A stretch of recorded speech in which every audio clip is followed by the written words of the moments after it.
2. Don Koharski, the referee, the linesman, Brad Lazarowicz, and Randy Mitten. Game 1. Tampa Bay Lightning, the definite underdogs against the Philadelphia Flyers. Tom Mees along with Darren Pang, and the hitting already evident. Bob Sander lays the body into Shel Samuelson. Now it's a loose puck at center. Comes back on the stick of Michel Petit for Tampa Bay. Petit, one of the Lightning veteran competitors on the back line. Now Joe Lotto picks up a loose puck at center. Ryan Bradley tries to play up. Can't do it. Eisenbart is sent sprawling by Otto, and it's Leclerc behind the goal. Bradley tries to clear for Tampa Bay, but can't. John Leclerc behind the net. Has no help. Good play by Leclerc, though, using his size and strength and protecting the puck, and he had a pretty good shot on the backhand. Now Dale Howard-Chuck to the side of the net. Leclerc tries to stuff it in. Rebound! They score!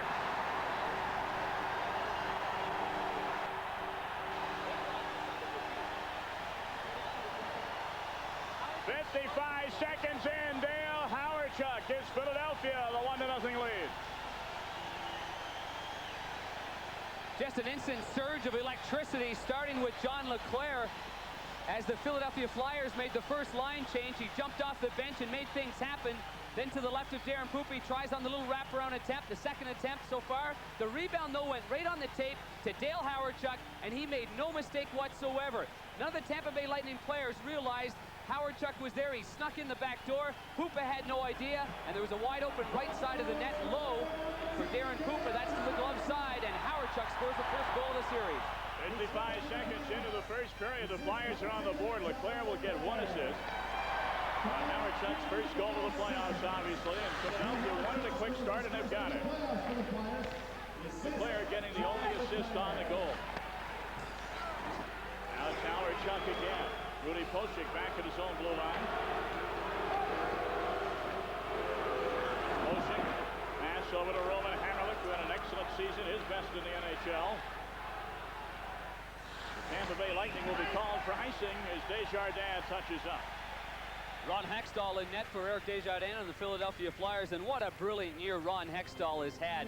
The numbers, really incredible. In the top echelon around the NHL, save percentage 91%. He also had 4 shutouts, which tied him for 4th in the NHL. Darren Poopa, equally as brilliant this year in goal for the Tampa Bay Lightning. 29 victories and an average of just under 2.5 per game. 5 shutouts, ties for 3rd in the NHL. And those 29 victories come when you realize that he was out of the lineup for about a month. Jeff Reese did an excellent job as his backup, coming in strong. Philadelphia, another turnover into Tampa Bay, and it's Brindamore in the corner. Loose puck on the stick of Pat Falloon. Sean Burr tries to get it out. Svoboda recovers at center. John Bruce overskated. Allows John Cullen to control for Tampa Bay. David Shaw, long shot in on Hextall. Something tells me we'll see a few of those in the series. Now it's Svoboda with a full head of steam. Off the skate of Corey Cross, and Cullen back for Tampa Bay. Trying to hit a breaking Selivanov. Ends up an icing call as Carl Dykhouse beats Selivanov to the puck in the corner. Selivanov is one of the players that has that ability naturally to make great individual plays. He's a very talented hockey player.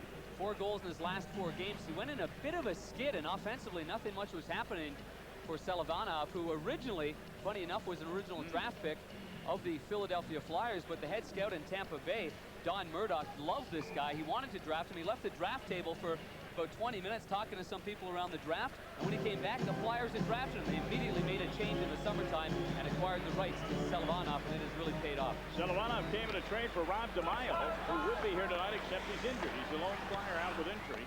Now it's Corkum. Philadelphia in front. Oh my goodness. Romanov almost poked that one in. Dan Quinn almost put it on the tape of Romanov. Now Desjardins whacks it. Taken away by Quinn, sends it right through the green. Quinn set up behind the net, but the puck deflects to Tampa Bay's Anderson. He can't control. And Kevin Haller has it deflect over the glass into the crowd. One of the players that was expected to be playing in this contest was Michael Renberg, and I know he's been suffering from that inflammation of that fibrous tissue that joins the pelvic in the front, osteitis pubis, but that's not the reason why he's not in the lineup and was a late scratch. In fact, his wife is in the hospital, and she's in labor as we speak. Wow. So that is the reason for Michael Renberg not being available. You see the other scratches. I thought maybe Sean Antosky would be the guy, but it's been Russ Romanek that has replaced Michael Renberg for this game. And Romanek had a great chance just a moment ago. Flyers being very aggressive, jumping on the Tampa Bay Lightning at their own blue line. Kevin Holler dumps it into the Tampa Bay end. Hammerlick and Howard-Chuck go for it. Neil Howard-Chuck nailing Hammerlick from behind. Puck comes onto the stick of Leclerc, but it's taken away by Hammerlick. Leclerc retakes and skates in. Centering pass. Howard-Chuck finally controls it. Now Aaron Gavey allows the backhand it down the ice, but this will be another icing call on Tampa Bay as Desjardins touches up. Early on, first period, 1-0 Philadelphia. Philadelphia, where the physical presence of the Philadelphia Flyers obvious in the first couple of minutes. Great hit by Lindros right here on Aaron Gavey. That's the second time in this game early on that Lindros had a big hit. Here's Brent Plant on the doorstep. Hoopa makes a save and looks around for somebody to clear. Finally, Tampa Bay dumps it to center. Seems to me like Philadelphia is trying to expose the short side, the wraparounds on Darren Hoopa. Maybe trying to get him to lose to one side, leaving the far side open. Joe Otto knocks it out of the Philadelphia zone to center. Shaw for Tampa Bay, cross ice to Corey Cross. And the Lightning just dumped it in, but they have not had any pressure whatsoever on Ron Hextall, the Philadelphia net, so far in this game. Looks like the ice is tilted. First 5 minutes as Chris Therien dumps in. Hoopa backhanded around the boards. Howard-Chuck keeps it in. And deflects over the glass into the crowd with 15:30. Washington always seems to give them fits in the play. Here's the shot from Desjardins for Philadelphia. Hoopa got a piece of that one. John Leclerc lumps into Petit and the puck back to the Philadelphia zone. Jason Weaver beaten to it by Desjardins. Leclerc takes a hard hit, but he gives up his body to get the puck to Lindros. Lindros takes a hit from Petit. Lindros whacking at it with Hammerlick right in the circle. And Holler is held up to the blue line. Fans want a penalty, but they won't get one. Now here's John Leclerc for Philadelphia. Dumps into the corner.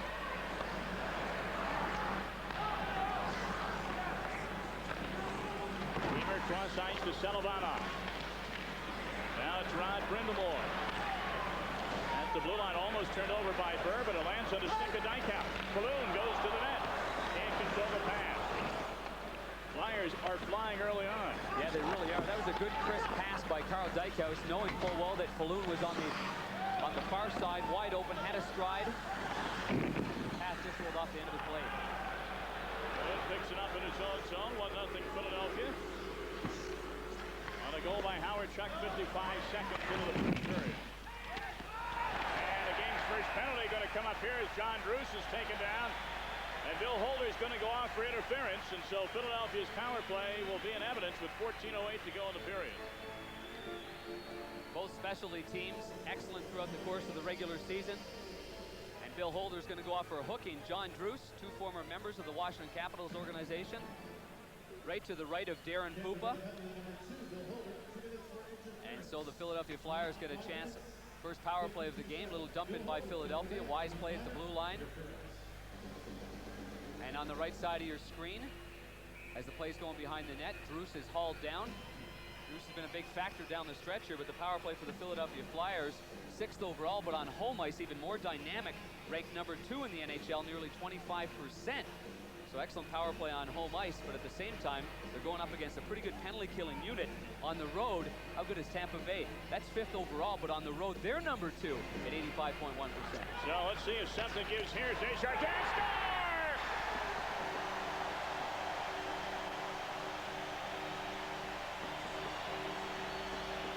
Well, What's it go to 4 seconds, Darren? 2-0.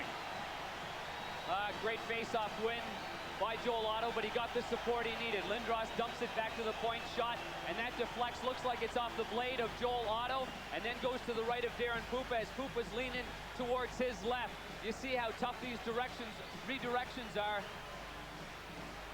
Oh, yeah. Great angle of it, right off the blade of the stick of Joel Otto. He starts the play by winning the face-off, and he ends it by deflecting that shot home from Desjardins from the point. 24th career playoff goal. So Joel Otto scores just 4 seconds into the power play. Time of the goal, 5 minutes, 56 seconds. Lindros will get 1 assist on the goal. And it's 2-0, and this is what Terry Crisp and the Lightning had to be fearful of. Flyers coming out full of emotion and drive and taking an early lead.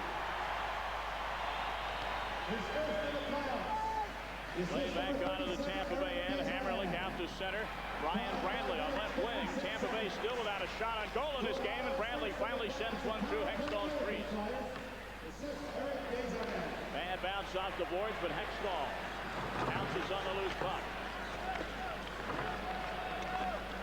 It's Joel Otto, the man who scored a moment ago, quickly into the zone. Trent Clark, he scores!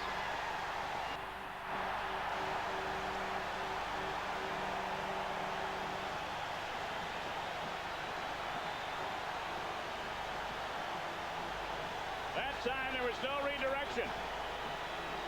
What a start for the Philadelphia Flyers. Neat little dump in. First attempt blocked. Then Otto takes it through the neutral zone. And again, poor defensive coverage, but this is one-on-one. This is a shot that should definitely have been stopped by Darren Pupa. Might have been fooled by the fact that it went through his defenseman between the leg and the stick. But still, a shot definitely, oh yeah, it changed a little bit because it went off the stick and fluttered a little bit somewhat towards his left. But Darren Pupa needed to make that save in the early going. He needed to stop the bleeding here. And the Flyers have got her going right now. What a great start on home ice and a terrible start for the Tampa Bay Lightning. This is just what the doctor ordered for Philadelphia, and exactly the opposite for the Tampa Bay Lightning, but still tons of time to go. 13 and a half in the first period. It's been all Philadelphia. Puck is loose at center. Chris Gratton overskates it. John LeClaire bumps to the left of Darren Pupa, leaves it for his defenseman. Gratton skated to center, can't get around Lindros. Now here's Brian Bellows, top of the circle. Bill Holder just puts it in front, but LeClaire cleans it up. Now it's LeClaire and Lindros. Both with a head of steam. LeClaire, backhander save, Pupa. Well, there's a couple of bulls charging right at you, Lindros and LeClaire. How do you stop them? I mean, not only are they big, but they're skilled. They're great skaters. They go to the net well. When LeClaire's having success, he's driving to the net, and he's getting chances because of that. LeClaire drops his stick, now picks it up. Chance for the Lightning Selovanov to skate to center. Detroit! Just for Tampa Bay to enter the Philadelphia end, and when they get there, they don't stay long. Oh, that pass is buried on a great hit by Sean Burr. Well, there's going to be no quitting. There's going to be no dying the Tampa Bay Lightning. Here's Brindamore, wrist shot off the blocker of Pupa, and he'll glove it out of midair as tempers rise. Back to Philly in a moment. Philadelphia Flyers have exploded offensively. Well, now Sean Burr explodes right here through the neutral zone as Carl Dykhouse was dumping the puck out. Terrific hit by Sean Burr, of course, who was a member of the Detroit Red Wings last year, went all the way to the Stanley Cup final. So that experience will be important to the Detroit Red Wings. What's important right now for the Tampa Bay Lightning is that guy right there, Darren Pupa's got to get things settled down. He's got to be a leader in this situation. He's been hammering so far with 9 shots. 3 of them have gone in the net. Quinn and Gaby on the face-off to the right of Pupa. Hoshek gets a crazy bounce off the boards. Bob Korkum on it for Philly. Desjardins with traffic in front. Rose Ramanuk off of his shoulder pad. Now it's Gaby behind the goal. Gaby almost gave the puck away. Still loose at center. Korkum is on it. Back to Kevin Holland, his own end. Desjardins, who was rested in Sunday's finale by Coach Terry Murray. One of the keys in a big deal last season with Montreal, Eric Desjardins. Dan Quinn in a race with Rudy Kochek.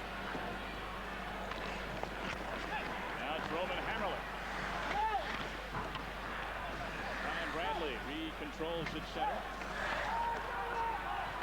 Flyers have come out with 3 goals to take a quick early lead. Let's check in with Rich Eisen. Rich.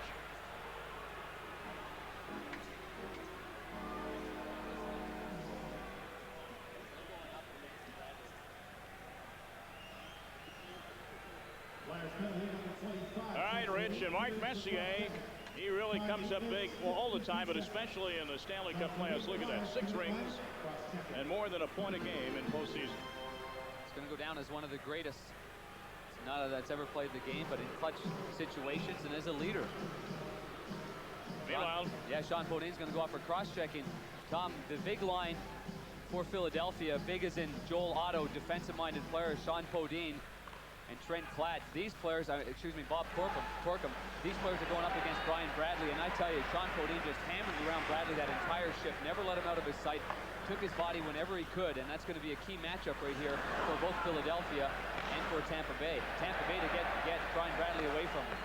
Well, Tampa Bay, their first power play, overall 4th in the league. On the road, though, they're about 3% less than they are overall, but still a very, very good power play, and really a golden opportunity for the Lightning. They can strike here to get back in the game, but Hextall is patented. He ices it all by himself. That's one area that when you're going to have those dump-ins like that, the one thing about Tampa's power play is it's just simple hard work. There's nothing fancy about it. You can't dump the puck right into a guy like Ron Hextall. That's a mistake. Holder has to reconvene behind his own net. Power play is half over for Tampa Bay. Here's Brian Bradley, top of the circle. Behind the goal, Brian bellows over to Jason Wiener. Bradley's got Petit at the point, gets it to him. Michel Petit down to Bradley. Bradley hit hard there by Chris Terrien. Bradley has a poke checked away by Klatt. Former Dallas Star does a nice job there. Now it's Wiener in the corner. Around the boards, bring the wall, and Dykhouse will clear it. Here is John Drews. John Drews for the shot, saved by Pupa. That's the right decision by Drews, so even though it was a 2-on-1, you can ill afford to try to make the fancy play and have Tampa turn it up with the transition game. Less than 20 seconds to go on the power play. Shaw has it poke checked away by Drews. Holler in the corner. Remember, this is Tampa Bay's power play, and this is the first shot towards Hextall. Power play is over. Tampa Bay trying to set up and can't. And Shaw tries to beat Podin. Oh, they forced Pupa to play the puck. Well, the puck went right through the crease, so it nullified the icing. Pupa had to play it. Now it's Selivanov. Tries his entry pass, but that's cut off of the blue line. Nothing Tampa Bay is trying so far is working. Well, this line matchup has worked out real well for Terry Murray up against Brian Bradley. They've been physical against Tampa Bay's best player. Brian Bradley has been their leading scorer each of the last 4 seasons. So they're picking the right guy to be physical against. Dykhouse behind his own goal. Aaron Gavey pressuring him. Now it's Lindros off of his stick, taken away by Mikhail Anderson, but Dykhouse gets there to cover up for the giveaway and deflect the puck over the glass and into the crowd. Philadelphia, all Flyers in the first 11 and a half minutes. Of his team, he knew they had to come out strong. Never give the opposition a reason to get excited, to give them an opportunity to think they can win the game. And if we can come out in the first 10 minutes, good emotion, get some good forechecking going, and get some traffic to the net, then that would be best for our game plan. That game plan's perfect. They've done all 3 things so far. And that's why they're leading this game 3-0. They've completely dominated the first 12 minutes of this hockey game. They have not given Tampa Bay a sniff. And Quinn and Aaron Gavey on the faceoff, comes loose to center. Corey Cross, usual Tampa defenseman. Russ Romanek is in his face. Hammerly tries an entry pass, but Dykhouse intercepts that. Quinn at center takes a Poshek elbow in the face. Does not retaliate, goes to the corner.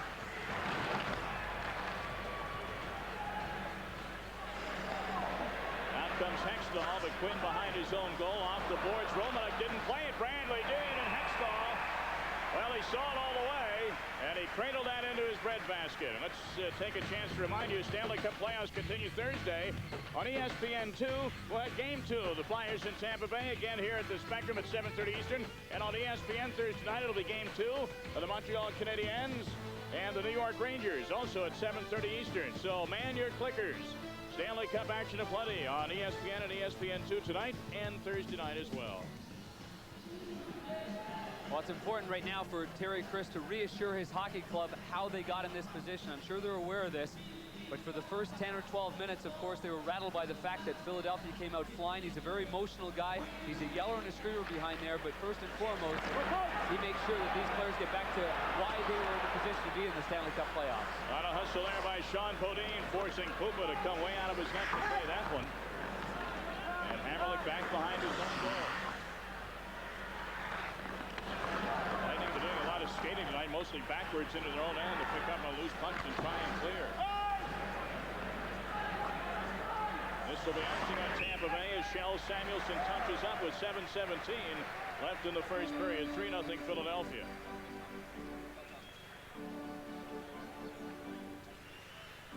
The Tampa Bay Lightning have the highest point total ever for an 8-seeded team since that came into play in 1981-82. So this is a team that has been in the hunt for a long time, but they also had just a disastrous January, as did the Philadelphia Flyers. They lost 2 games this year by 10-0 counts. I mean, this is a team, though, that is also resilient. They're able to bounce back. I'm interested to see how they bounce back in this game. One of those 10-0 losses, the next night they won 5-0 on the road. You're right, they are a team that has been bouncing back all season. Late penalty now coming up on Philadelphia. Flyers wait to touch up as Pupa heads to the net. Of course, that won't count.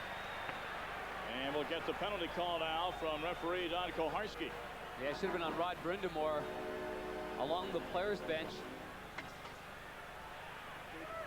He wants to have a little bit of conversation right now with veteran referee Don Koharski. Brindamore extremely strong. This guy is cut, but this is from behind. And John Cullen was in a bit of a vulnerable position right there. Actually, with the puck going the way it was, there was no need for him to even make that play. Let's get a Stanley Cup update now from Rich Eisen.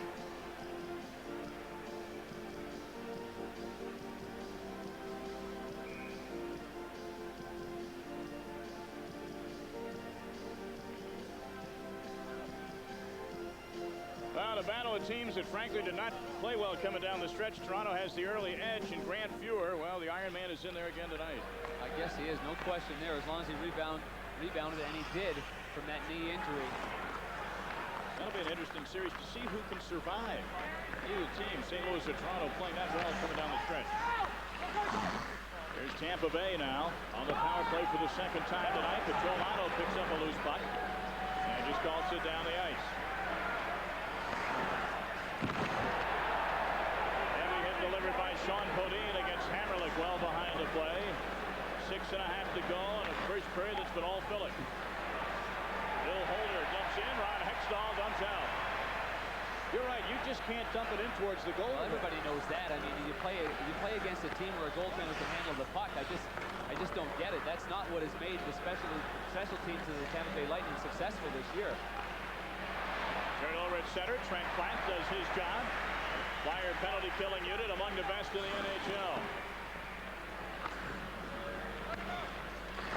I think he's trying to get some offense going. Again, broken up at center. Bowman Hammerlick to the left of Pupa. Power play, 40 seconds left. Bellows cross-ice pass, but before Bradley can tee it up, Desjardins is there. Ahead to Sean Bodine. Takes the shot on Pupa, saw it all the way. Corkum ties up Bellows in the corner. Tampa Bay's power play looking disorganized so far tonight. Everywhere the Tampa Bay Lightning go, there's a Flyer. I give Philadelphia all the credit in the world. Uh-oh, we got a little slash situation here. Michel Petit. Petit and Trent Platt. Yeah, they were both involved in it. Looks like Petit's going to be the only guy to go. He's going to get 2 for the slash. Might have been a retaliatory play. Playoff hockey, you got the emotions going real high, and one guy hits you, and you get involved, and then you turn around and whack him. The referee's going to be sure. to look at the retaliatory play. So that nullifies the power play for the Tampa Bay Lightning, which was really going nowhere anyway. I mean, just amazing how much pressure Philadelphia is putting on them. That's hip to the right side. That can be a dangerous situation, but it certainly didn't look like an intentional play. It looked like he got the hip to the right side. Pretty good hit right there originally, I thought. After that, then they had a little whacking and hacking going on. Well, we have a 4-on-4 situation now for 19 seconds, and then the Flyers will have another power play. Petit, no stranger to the penalty box, 135 minutes this season for Tampa Bay and Los Angeles, coming over early on in the season for the Kings. Oshek ahead of Mikhail Anderson. Now it's Corey Cross, and now the Flyers have the extra man. Cross fires in. Anderson chases. Rob Zaminer can't collect it. Lindros behind his own goal up to Leclerc. Intercepted by Zaminer.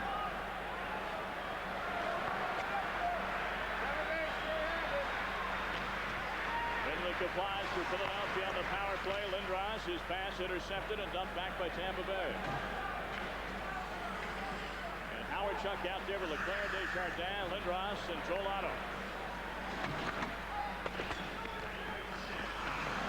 Chuck to the corner, and Big Otto manages to hold it in. Gavey tries to swing and bat it out of there and can't. Lindros and Holder by four, comes over to Howard Chuck.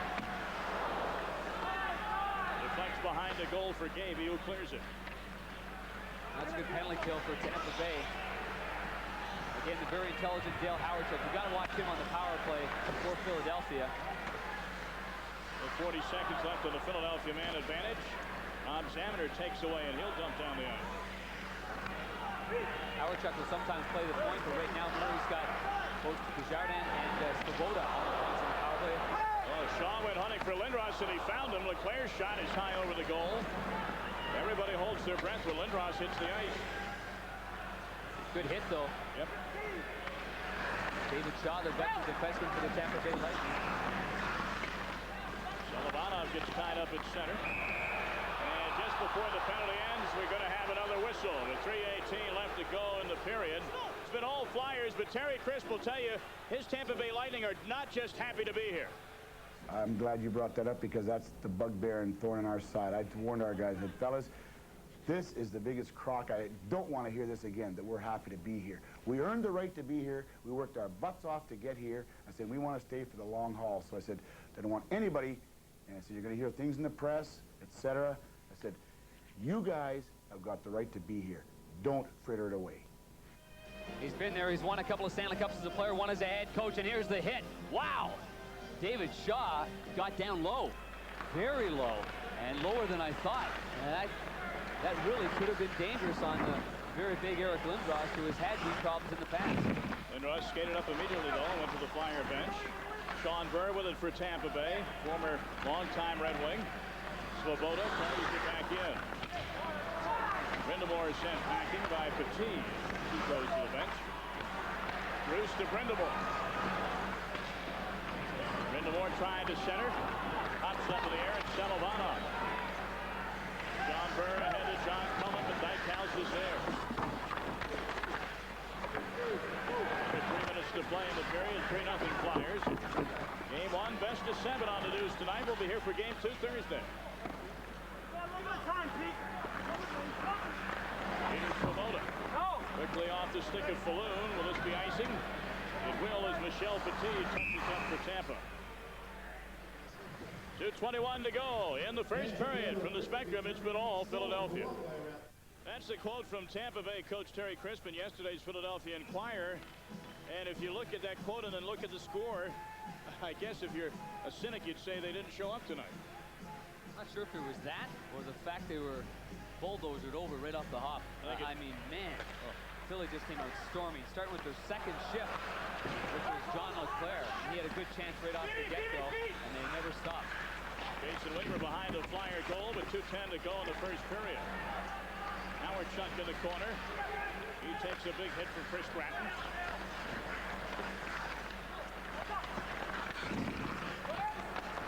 Puck all over the place behind the Flyer net. Finally, Howard Chuck calls it down the ice. No icing called for here. And Harlech is chased by Lindros. Back to Kevin Holler. And offside to call on Philadelphia's Howard Chuck with 1:40 to go in the period. Well, coming up in our first intermission tonight from Philadelphia, we'll have highlights of the other action, including the Canadiens-Rangers game at the Garden, the Blues battling the Leafs in Toronto. And what's this? Alonzo Mourning getting raided by the FBI. Rich Eisen will have all the stuff on that coming up in our first intermission.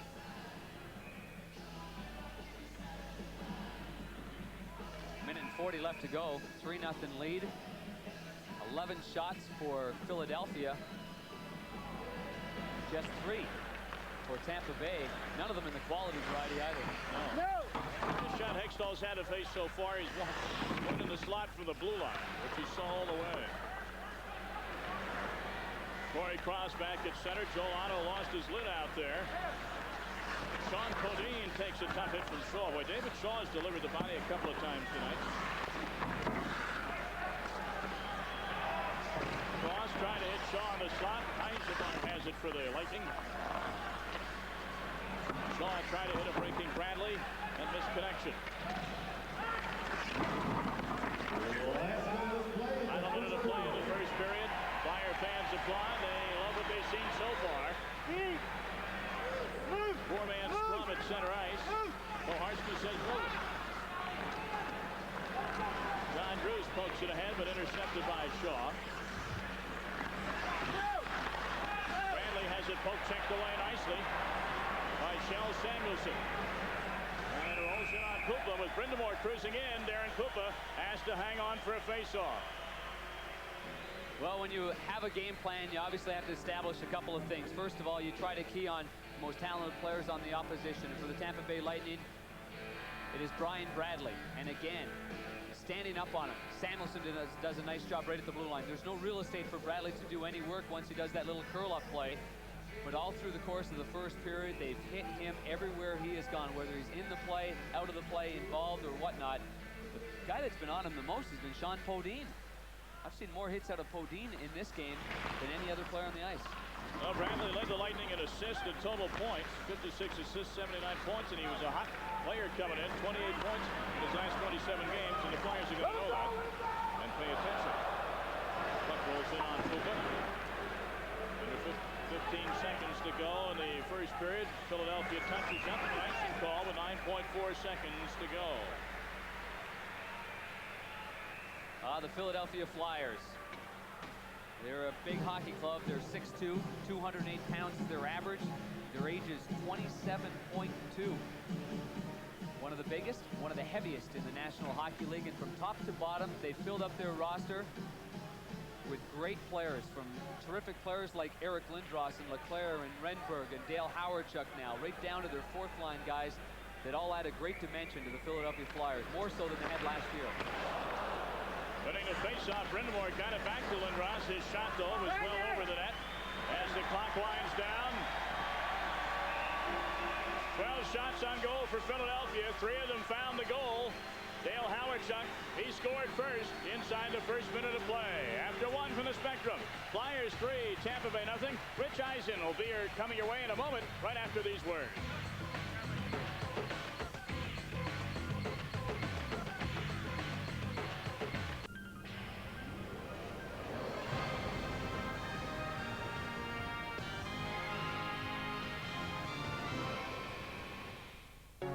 The high-octane attack that they showed in that first period and can emotionally stay in this game. It's human nature. Once you get a big lead like this, an important game, to sit back a little bit.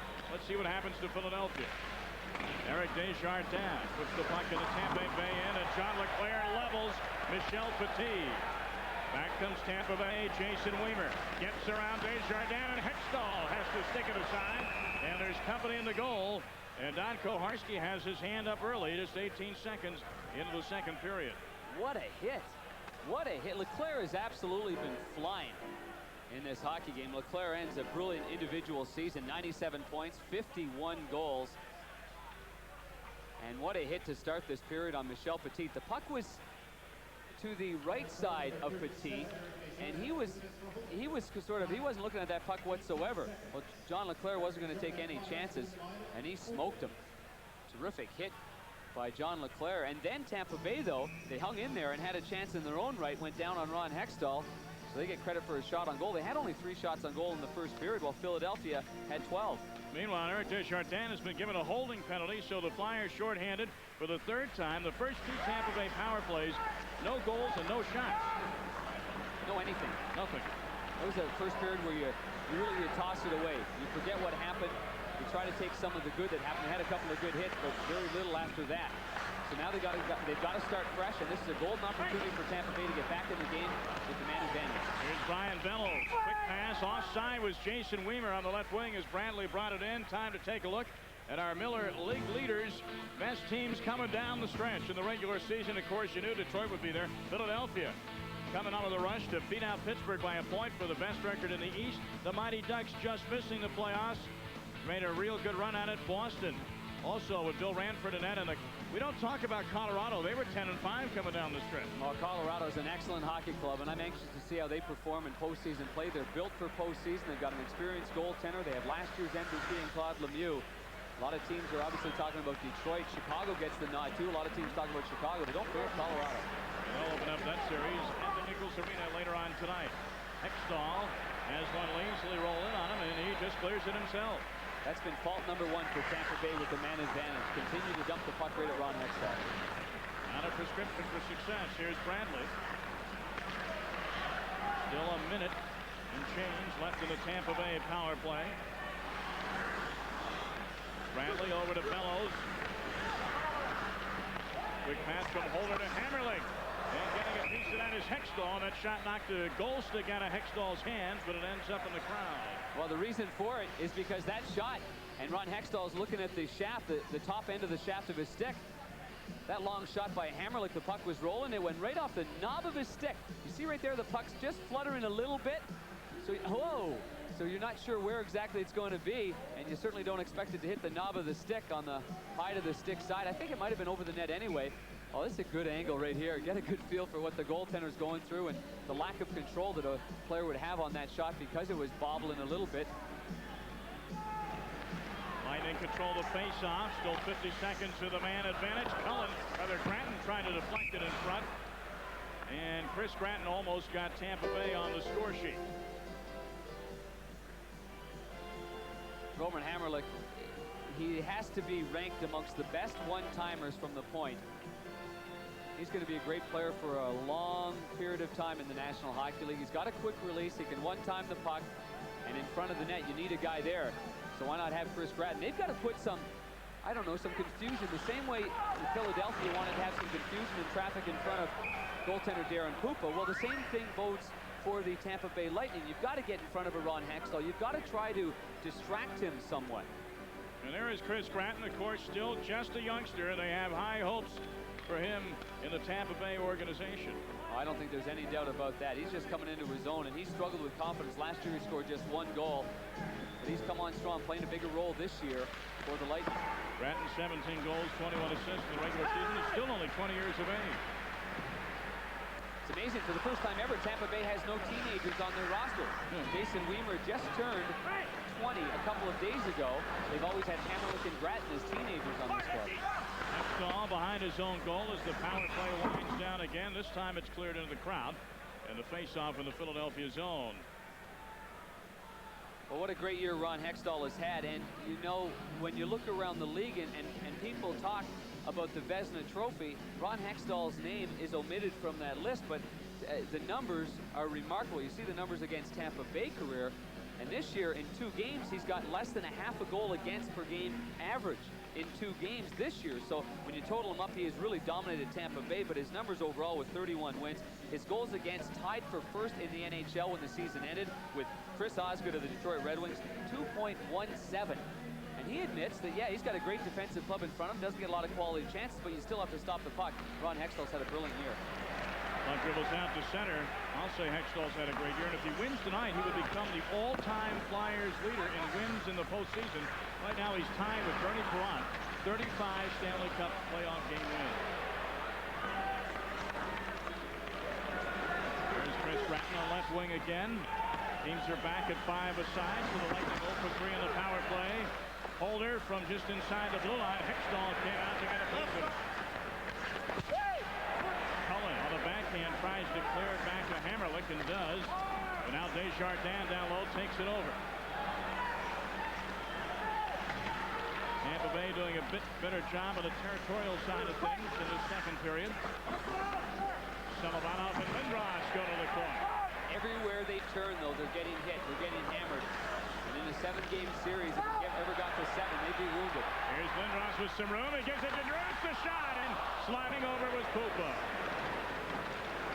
May have hit the stick or maybe the side of the post as Pupa slid over from his right to left. Good setup, though. Good heads-up play, though, by Lindros. Lindros again. Dumps it in behind the Tampa Bay goal, but Solomonov is there. Now Aaron Gavey dumps to the corner. 3-0 Flyers. And 4 minutes gone in the second period. Game 1, best of 7.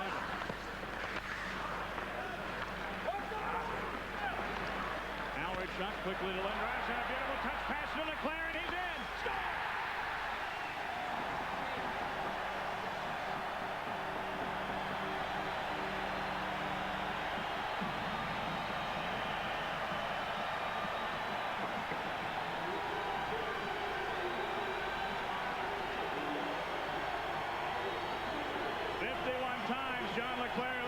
In the regular season.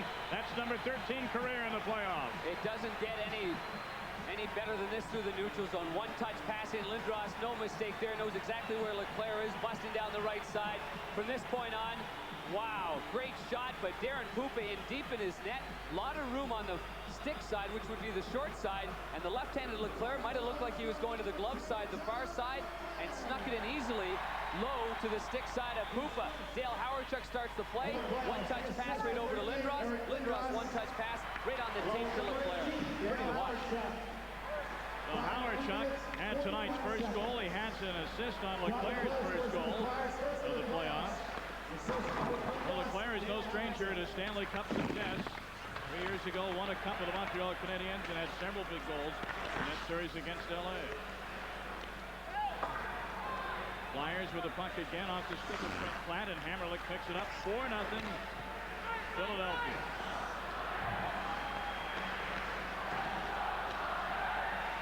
And the crowd here hungry for more. All the talk all day on the sports radio stations in Philadelphia, not if they would win the series, but how long it would take.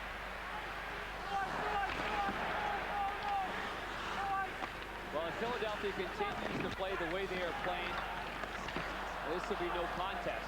But Tampa Bay is a much better team than this. They've done it all year long. They've been competitive against the best teams in the NHL. They got out of sync early, and now tough to stop the tidal wave coming their way. Just tough to stop that momentum that has been so dominating from Philadelphia. Well, Terry Crisp knew what his team was getting into. He said, if we don't show up, play a good game, we're going to get our butts kicked. And that's what's happening so far tonight. And the crowd starting to get on beleaguered goaltender Darren Pupa in the Tampa Bay net. It's 4-0 Philadelphia. Flyers made it a 4-0 game, 3 minutes and 41 seconds into the second period. It all starts with Hawerchuk through the neutral zone, but Lindros, no extra movement whatsoever on the backhand. And you see from this angle how much room there is on the far side as Pupa was drifting off towards his right. Keep your eyes on Lindros here. No curve on his stick, very little curve, easy to go to the backhand. Very unselfish play, and you see the terrific chemistry on that big line right there. Dale Hawerchuk, what a great transition that has been. Normally the spot of Michael Renberg. Hawerchuk snuck in there and has played brilliantly. What a trade that has been for the Philadelphia Flyers in their deal with the St. Louis Blues. One of those late season pickups that can mean so much. Here's a bad bounce off the boards. Leclerc almost pounced on it. Now it's Chris Gratton for Tampa Bay. Tough pass intended for Weimer. He was double covered. Equally tough pass. Leclerc ahead for Lindros, who tried to split the defense. Jeff Reese clears it. More on him in a moment. Darren Pupa's taking a seat for the night. Lindros has a dribble off his stick.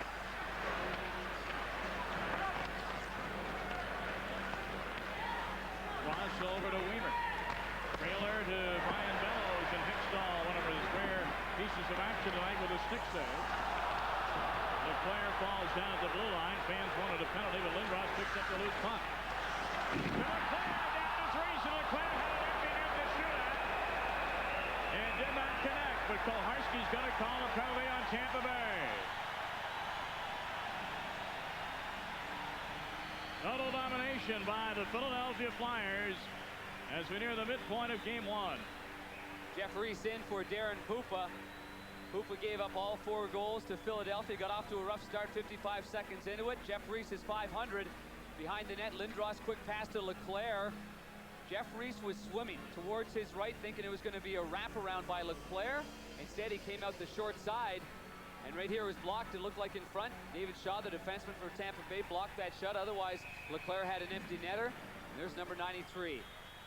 Brilliant, brilliant season, but a rough start here. In his first playoff game since 1990, lifetime, he's 3-6-0. All those playoff games coming with the Buffalo Sabres. Meanwhile, Roman Hamrlik has been given a seat in the penalty box in this period. It'll be the first power play opportunity for Philadelphia. Yep, 3rd overall. Philadelphia right now 1 for 3 with the man advantage. Joel Otto scored that power play goal early in the first. And attack zone time, 35 seconds. The 1 shot and the goal for Philadelphia. That's all you need. That's it. Dykhouse behind his own goal. The Flyers have Dykhouse out there with Brindamore, Peter Svoboda, Pat Balloon, and Dan Quinn. Quinn has been at center, and Tampa Bay's Holder dumps it down the ice. Well, it's sure Philadelphia can really put the hammer in now. Is that a nail with the hammer? Really put it in there and give Tampa Bay no chance whatsoever. Balloon was offside on the left wing. That draws the whistle at 13:12 to go in the second. Pat Balloon, of course, the former number 2 overall pick, the same year that Eric Lindros was the number 1 overall pick. And he has seen a lot of time as a tandem. Terry Murray has used Brindamore alongside Pat Balloon a lot this year. 22 goals in 62 games with Philadelphia. That would be about on tap for about 32 to 35 goals as a regular season. That'd be good numbers for a guy like Pat Balloon. It's not often you see the number 1 overall pick and the number 2 overall pick eventually play on the same team. Meanwhile, goaltender Jeff Reese is looking over towards his bench. He needs a new goal stick. I think when he went across, he was trying to sweep check while Leclerc was going to go on the wraparound. I think he might have snapped the shaft of his stick on that play. So, new piece of lumber for Jeff Reese, acquired December 1st for the Hartford Whalers, and he's been doing a good job backing up there in Pupa. 7-7-1 in the regular season. Now here's Dan Quinn intercepting a pass down low, a clearing pass, and the Flyers power play sets up. Brindamore. Quinn looks to center, nothing doing. Quinn now given some room, top of the circle, blocked off by Corey Cross. Round the boards to Dykhouse. Off the skate of Tampa Bay's number 14, John Tucker. Flyers start again with Brindamore. Lindros gets to the loose puck, centers it. 1, 2, 3, score!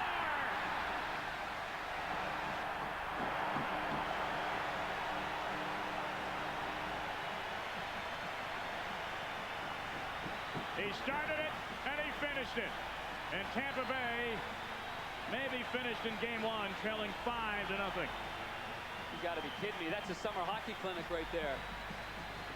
Terrific heads-up passing, and that has really killed, amongst other things in this hockey game, killed the Tampa Bay Lightning. Lindros right there, very unselfish to Svoboda. But what a brilliant play by Falloon, who saw Lindros driving to the short side, and Eric Lindros isn't going to miss from there. Again, not a lot of handling the puck, just giving it up right away. Very quick plays, and that's very difficult defensively to cover with that kind of play. Man, that reminds me of the Detroit Red Wings an awful lot. Not keeping the puck on your stick very long, giving it up, going to the net. Simple hockey, basic hockey, but they are putting on an offensive clinic against Tampa Bay. 5-0 Philadelphia. Back in a moment. Flyer general manager and team president and Hall of Famer Bob Clark, and he has really put together some pieces of the puzzle here in Philly, and here's a look at it. Keep your eye on Rod Brindamore right here.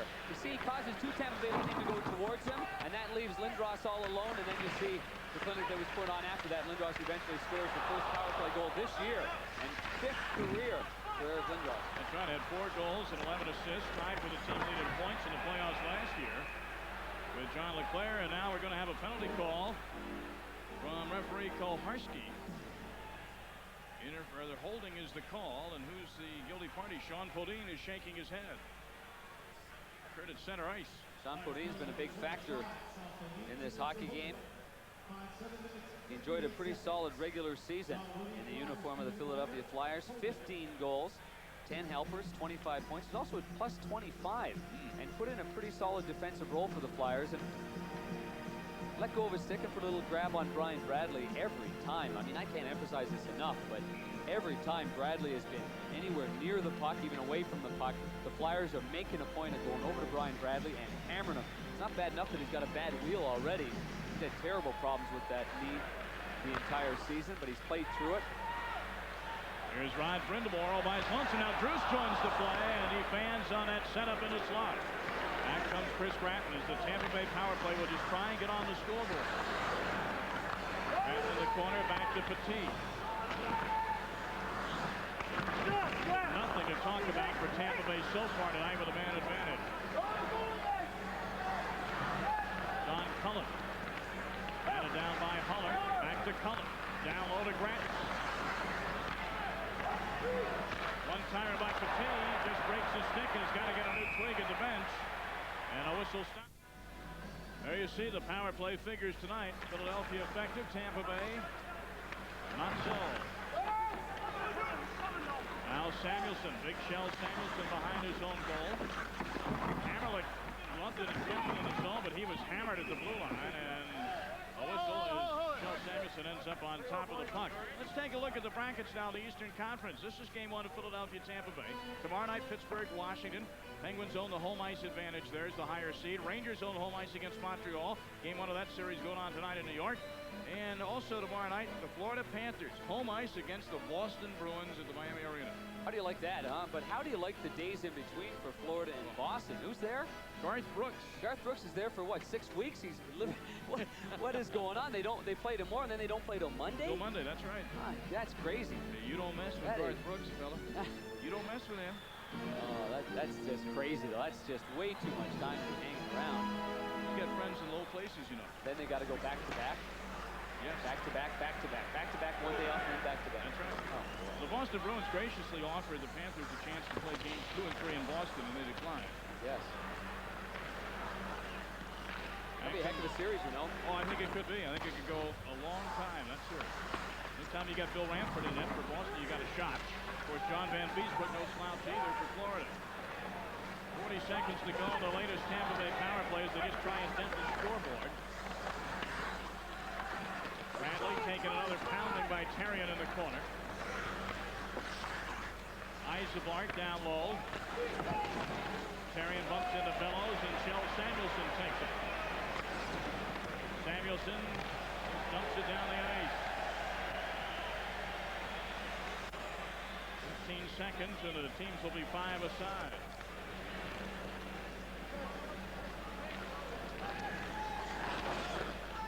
Bellows dumps to the corner, but Peter Svoboda intercepts.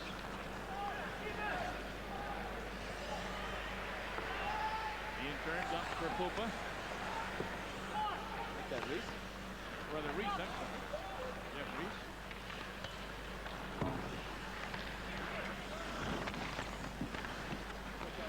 This is Aaron Gavey with it. Or rather Shaw. David Shaw has it. And at the blue line. And the Flyers clear it down on the Tampa Bay zone. Svoboda off the boards to Drews. Again, Brindamore breaking to the net. Markham on for a shift, tied up by Petit. Now it's Drews. Markham fans out into the slot, tied up nicely by Petit. The hard work being done in the corners by Philadelphia. Rod Brindamore holds his man off, still with the puck. Finally relinquishes possession.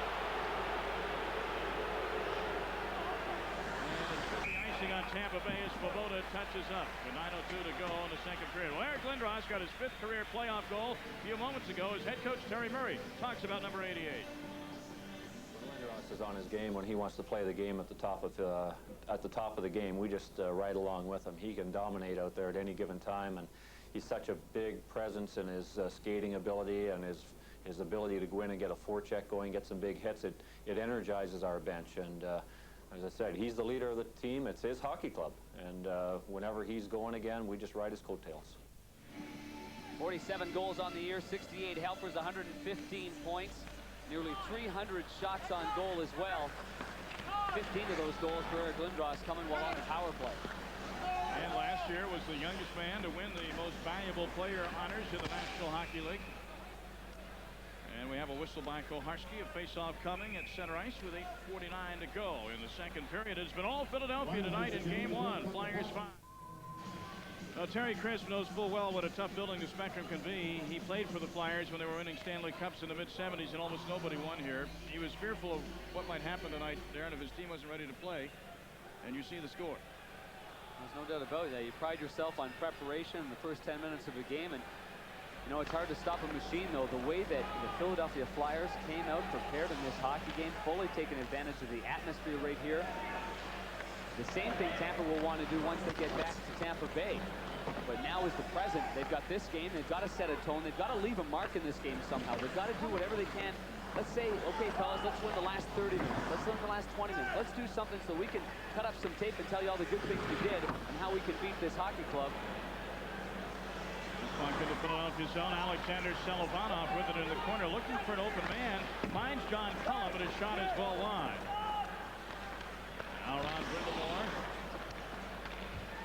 Matt Falloon lands on the stick of Brindamore, and the breaking Bruce broken up by Hemmerle. Now the Flyers onside, say the linesman. Here's John Bruce in front of the pass, and they score at Falloon.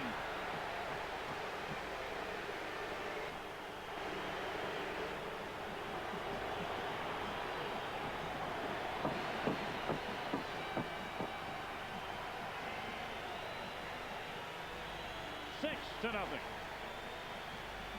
And another poor giveaway by the Tampa Bay Lightning. No support, and the Flyers are all over them. 3 guys on 1. Now watch them break out right here. Brindamore, perfect play to Drews. This is a no-brainer right there. Doesn't get any easier than that little slam dunk by Pat Falloon. His first goal of the playoffs this year, but again, the turnovers are just killing Tampa Bay, amongst other things. Brindamore, a little shake and bake right there, making the pass, and Drews, real solid play by John Drews as well, getting it over to the wide-open Pat Falloon. Falloon from Brindamore and Drews. The time of the goal, 12:01. It is 6-0. And we're nearing a milestone if this keeps up for the Flyers as far as one-sided wins in the playoffs. The most one-sided win was 7-0 back in 1980 in the semifinals against the Minnesota North Stars. The Flyers are up in this one 6-0, and they are cruising. They look really prepared, rested, and revved up. And now the key for the Philadelphia Flyers right now, well, these players have been key without question. You see Falloon, that addition, he's going to be a solid player for a long period of time. Trent Klatt, Dan Quinn, Corkum, Dale Howardchuk, and John Drews. You know, when they acquired John Drews, Terry Murray, Bobby Clark, they were looking for a guy that has spent 10 years in the NHL, a guy that has been there before. And Drews, of course, he played for Terry Murray. He had Drews on the loose, that brilliant 14 goals in 15 playoff games for the Washington Capitals in 1989-90. I think they're well set from top to bottom. They've bounced back from last year when they say, well, maybe not big enough, not deep enough, maybe not strong enough. And there's what we mentioned a moment ago. They're nearing that mark. 7-0 was the most lopsided. 6-0 is the score now. We saw Bob Clark. In my mind, Darren, I don't think anybody in the NHL has done a better job adding more parts to his team during the season than Bob Clark. He's reacted real well, and in enough time for the players to gel, not at the last minute. Trent Klatt skates in. He is taken down, or attempted to be taken down by Holder. Michel Jeté too far for Brantley, and this will be icing on Tampa Bay, as nothing is going right for the Lightning tonight with 7 minutes to go in the second period. It's a downtime for the guys from the west coast of Florida. There's no doubt about it. This will be a humiliating experience for the Tampa Bay Lightning, one in which they're going to have to hope to bounce back. But they had their first real scoring chance 32 minutes in. With 8 minutes left in the second, they had a scoring chance. That's just not good enough. But right now, Tampa Bay, in their 38 wins this year, see the goals against? I mean, they were either going on all on all 12 cylinders, had that third man high, didn't get three guys caught in deep, but when they lost, I mean, you see it, it's a catastrophe. You're averaging 5 goals against. 12 cylinders, that's an expensive vehicle. It's got 2 gas tanks. All right. And now you don't be surprised too, Tommy. I mean, if Tampa Bay tries to just stir things up right now behind the play, try to set a little bit of a tone coming into the next game. But again, on the other hand, don't be surprised if Terry Murray and the Philadelphia Flyers just slough that stuff right off. I mean, there's no real reason for them to get involved. Although if one guy's got a beef with another guy, this game's well in hand for Philadelphia. You can afford for the guy to, you know, take a penalty if it really means a whole lot to him. What I mean is that, you know, in a situation like this, though, the best thing for Philadelphia to do is just slough it all off, without a doubt. Absolutely. Well, Eric Lindros, we've seen instances before. A couple weeks ago, the Rangers come in here, try to rough it up. Lindros and the guys play with him, just sloughed it off, ended up winning the hockey game. Very disciplined, Philadelphia. Doesn't mean they can't fight or get rough with you if that's what you want to do, but they're very disciplined. That's what Detroit does so well. That's what you have to do. That's what New Jersey did last year so well to get in the position they were in. Our chunk off the skate of Corey Cross as play continues. Into the Tampa Bay end. Lindros couldn't get a hold of it. We're going to have a penalty here by Koharski as Leclerc hits the deck. I think that's on Lindros, if I'm not mistaken. Lindros is giving Don Koharski that look of bewilderment. You know what? He did have his stick up high, though. He's such a big guy. I mean, naturally, the hands are up high, but the stick was up high as well. And I believe it was David Shaw, the defenseman, who has been one-on-one on Eric Lindros through most of the time. Anytime in the defensive zone, Shaw's requirement, of course, to stick on Eric Lindros. So crossing the blue line, Lindros looking for the loose puck. He took a quick turn around. Oh, yeah, stick came up. I mean, even though it was on a spinorama attempt, the stick did come up. And then after that, it did come up again. The two went to a little bit of a battle, so Tampa Bay will get another chance on the power play. It's not as if Tampa Bay hasn't had some opportunities with the man advantage. They are 0 for 4 with the man advantage. Just a bad night at the office, from the goal mouth to the power play to the penalty killing unit. Nothing has worked for Terry Crisp and his Lightning here in game 1, but that's why they call it the best of 7. There's time to regroup, and I'm sure they'll do it and come back with a better effort on Thursday night here on the Deuce at 7:30. I think it's important for Tampa Bay to light the lamp. To score one on Ron Hextall. Hammerlich with a pass to Petit, and a shot just wide, stick side. That's by far the best scoring chance for Tampa Bay tonight. Now Hammerlich hits traffic in front, and Brindamore will clear it. Tries to chip a pass ahead to Druce, and he succeeds. John Druce around Petit. Shoots Reese the save. Oh, that would have been unbelievable. John Druce has been terrific in this hockey game. Another example of his fine skating stride. And he has some pretty good offensive tools. Here's Petit. Off the skate of Otto. A race for possession. Joel Otto gets there first. Back pass on the stick of Brindamore. Brindamore down low. Carrying the shot.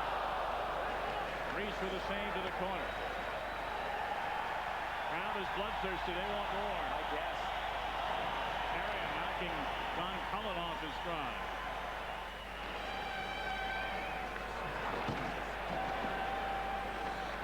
Now it's Joel Otto in front of the Tampa Bay bench. He's being double teamed. He gives a little glove to Cullen's back. And a whistle. John Druce, a right-hand shot. Nice little cut move right here to create a better scoring angle. Instead of going wide to the backhand, cut to the forehand, being a right-hand shot. And that was a great scoring effort from Druce. That was Jeff Reese's best save. Poor Jeff Reese jumps into the fire here on this one. He had no chance on either of the 2 goals. You see the shots, 19-7. I'm feeling Philadelphia wanted to double that margin. They could have, but every play has been a pretty play. Every play has been a highlight play for the Philadelphia Flyers. They're coming in finely tuned for game 1. Speaking about Druce and his playoff success, I asked him, I said, when Terry Murray acquired you, did he show you that tape that year in Washington, 89-90? And he laughed. He goes, maybe it'd be a good idea for me to look at it again this morning. He might have done that.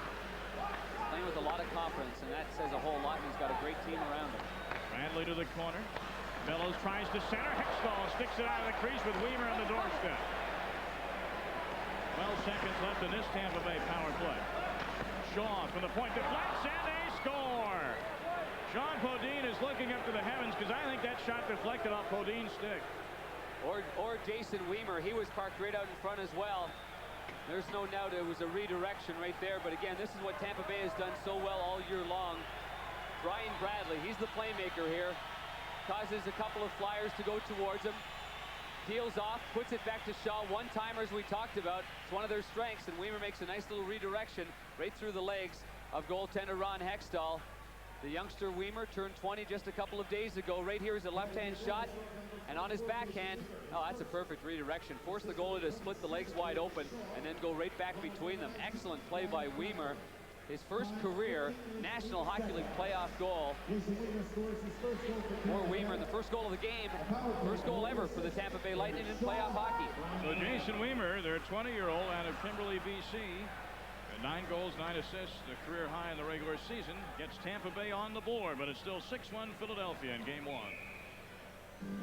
A blade of the stick of Jason Weimer. See that? There's not a whole lot of room. The blade, you know, straight onto the puck, so you have to have it on such an angle, and that was a perfect angle for Weimer. Good hand-eye coordination and a real good setup by Tampa Bay on the power play.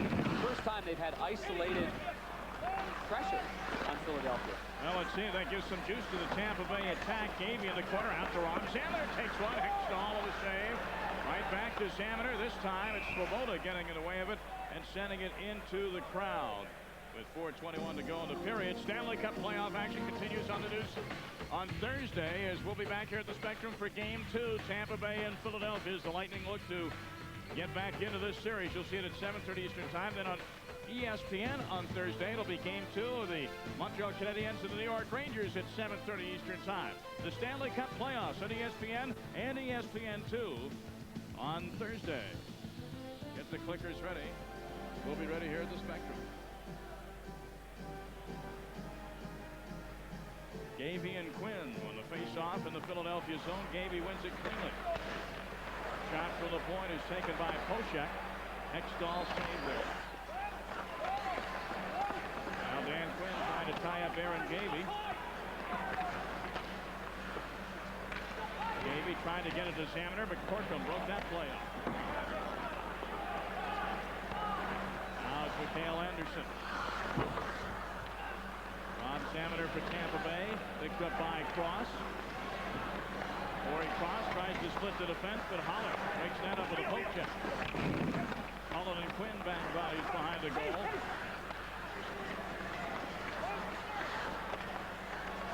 Loose to the right of Hextall, picked up by Zamner. In front, score! Tampa Bay, Mikhail Anderson. Well, it's 6-2. A lot of traffic in front of Ron Hextall, though. The Tampa Bay Lightning doing all the little things right now. Things that you saw in the regular season, things that you saw as they accumulated 88 points this year. Zamner does a nice job right here. That backhand pass is perfect, right on the tape. No mistake by Anderson whatsoever as he takes it on the one-timer. So both goals from Tampa Bay coming from one-time setup plays. You see the traffic right in front of Hextall. He's looking around. He still didn't see that pass being released by Zamner. He was screened on the play. So while he's screened, we've got a goal by Anderson, and Tampa Bay Lightning have got a heartbeat. Yes, and Sean Burris starts to stir things up just before the ensuing face-off. Koharski, the linesman, get in there and try and calm things down. You know, Mikhail Anderson's been in this game a while. He'll be 30 years old in the month of May. That's his second career Stanley Cup playoff goal. Mikhail Anderson. Good for him. He's been a good role player right here for the Tampa Bay Lightning. He's not blessed with a whole lot of size, but he has good wheels. He sees the ice real well. And you saw right there, timing that one-timer, made no mistake whatsoever. Again, what a great pass by Rob Zamner. So the Lightning have to start to feel a bit better about their performance. They climb back into the boy. distance, and now we have a tussle at center. Momentarily, Leclerc going after it with Selovanov.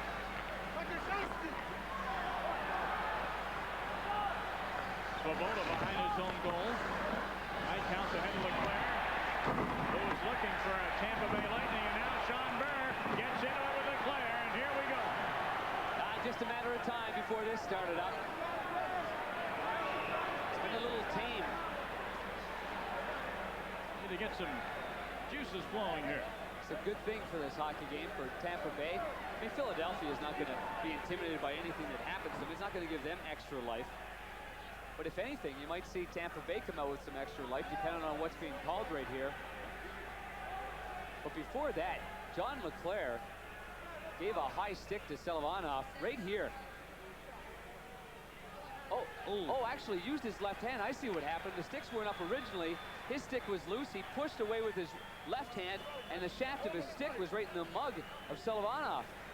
Good hit there by John Cullen. They're really not a big guy as well, and as he tries to initiate contact, it was Leclerc that got the best of that one. Burke came in, I think, to help out. Burke came in to let Leclerc know after his little buddy John Cullen went in for the big hit and was nullified on the hit as Cullen went down. Sean Burr has been known to dish out some heavy hits at times. Yeah, he's had a couple of good ones in this hockey game. He is an excellent hitter, both in the open ice and along the boards. Good hit on Svoboda. John Leclerc got nothing for that other incident. I thought originally that he had the high stick, but really he pushed the stick and his stick was there. I don't know what you call that. I don't know either. High stick if you don't have the stick in the grasp of your hand. Hawerchuk is in the box for Philadelphia. Tampa Bay has two skaters in the box. Hawerchuk 2 for charging. Flyers penalty number 18, Dale Hawerchuk, each 2 minutes for roughing. And a roughing call as well in the Tampa Bay favor. So Philadelphia comes out of this with a man advantage. And coming up in our intermission, Rich Ice in the new Dodge Intermission Report. Highlights of the Blues and Maple Leafs in Toronto. Take a look at the Canucks and Avalanche going at it in Game 1. Mile High City, as well as the Rangers and the Montreal Canadiens, and the Bulls going for number 70 on the hardwood tonight. Saul washes out to a Philadelphia power play. Petit gets the eye penalty. Under 3 minutes to play in the second period. Philadelphia has given up a couple of goals, but still well in control at 6-2. Hoshek and Otto. Jeff Reese clears it to the corner. Reese in relief of Darren Poop. If you're tuning in late, Flyers got out to a 6-0 bulge in this one. And Poopa was pulled after the 5th goal. And Philadelphia now 2 for 3 with the man advantage. It's their 4th power play of the contest. Desjardins too far ahead for his teammate. Hoshek touches up. And with the man advantage, icing the call in Philadelphia with 2:25 to go in the period. Well, Eric Lindros has been a factor in this hockey game. And again, the uncertainty last year, you think back to, what happened. I mean, missing the first 4 games against Buffalo, 3 games against the Buffalo Sabres, it all was a result of a serious eye injury. And the news wasn't good for Philly as they started the playoffs last year. And you see when he's in the lineup, the numbers are remarkable. 126, 88, 31. Without him, look at that. 10 games below 500 without Eric Lindros, as he missed 3 games last year to begin that playoff series against the Buffalo Sabres. Philadelphia last year went 8-1 in the first 2 rounds before losing in 6 to the Devils. Here's Pat Falloon on the left wing, trailing pass to Quinn. Brindamore. That pass broken up by Gavey. Brindamore was getting ready to pull the trigger in the slot. Tic-tac-toe, except for one thing. Reese gets in the way of the shot by Pat Falloon. Terrian cruises in. Lightning blocked that one off, and Salminer carries to center. Has it taken right away. 50 seconds left of the Flyer power play. Loose puck at center. Gavey and Quinn. Quinn comes away with it. He's there for Brindamore. He takes a hard hit from Holder. Terrian at the left point. Dykhouse. Little touch pass in the slot. Shaw broke it up. Now it's Brindamore. Cruising in, and Aaron Gavey says thank you very much and clears the puck to center. Good shift for the youngster Aaron Gavey, doing an excellent job on the penalty kill. What's up, Donnie? Lindros on the last 2 seconds of the power play. Leclerc, Falloon steaming down the slot. Leclerc couldn't get it to him.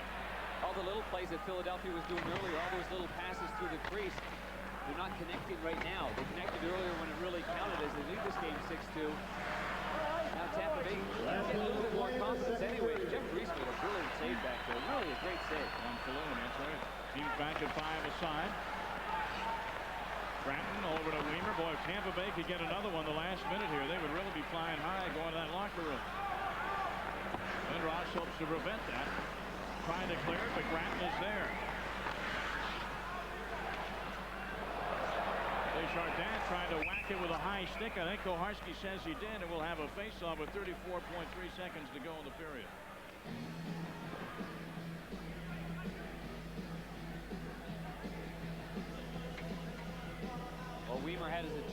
He's already got a goal in this game. Grattan behind the net. You see Weimer just sneak into the picture right here. Left-hand shot, and he lets it fly. Peter Svoboda, the defenseman for Philadelphia, goes down in a good position, but he looked a little awkward. Yeah, and he was off angle, too. Caught him on the left side. There's a little bruise. There's a first good welt of the playoffs for Peter Svoboda. No doubt he's feeling it. I mean, if you ever put on shoulder pads for forwards, I mean, leave that shot blocked into the goaltenders. I always marvel at these defensemen and some of the great shot blockers in the history of the game of hockey. I always love watching Don Rory go down. But that's an art. That takes a lot of practice and a lot of great timing. Puck down to the left to Hextall. Under 30 seconds to go in the second period. Flyers got out to a 6-0 lead. They're up 6-2. Sean Podine. 10 seconds to go in the period. Brindamore can't get there. Hammerlich does. And a penalty going to be called on Michel Petit behind the play. He was active in the slot, and now he'll sit down for the third time tonight. You got Joel Otto. Well, I wondered early on how many calls would be made towards obstruction, interference, holding up. When you're holding up the forechecker, I thought early on in this game both teams were guilty of that, and it was being let go. But to the right of your screen, you see Michel Petit. Yeah, he took him down pretty hard right there. I don't think there's any question about that, but I think what might frustrate Michel Petit is that at the beginning of the game, a lot of that went unnoticed and was not called. So Michel Petit gets nailed for interference. And I think the fact of the matter is that play was done right around the high slot. And if that puck was going back towards Joel Otto, then it was going to nullify a good scoring chance, and that might have come into play when the call was made by Don Koharski. Well, Terry Crisp is renowned for taking notes during the hockey game, and I notice he's put away his notebook. Now usually has notebook and pen in hand. I think he has enough notes from the first period and a half to make a short novel. I think he knows what he has to do better for game 2, though, Tom. So you got to win that first face-off and dump the puck in. You know what happened was that right from the face-off, I mean, the Flyers were just attacking and attacking and attacking, and every time they had a chance inside the blue line, they needed a huge save, you know? Right off the hop, they needed a big, big save, and they didn't get it in the first 5 minutes of this hockey game. So 6 seconds to go in the second period. What this means is the Flyers will get that extra man for 1:54 of the third period, barring any other penalties. And Lindros surveys the situation. Still plenty of time to win the faceoff here and put a good shot in on Jeff Rees. Lindros and Tucker will take the draw. Tucker wins it for Tampa Bay, and this should foil any plans Philadelphia has with 2 seconds left. And the buzzer sounds to end the second period. Eric Lindros got his first goal of the Stanley Cup playoffs. His teammates have accounted for 5 more. After 2, it's 6-2 Philly. Rich Eisen in the new Dodge intermission coming up.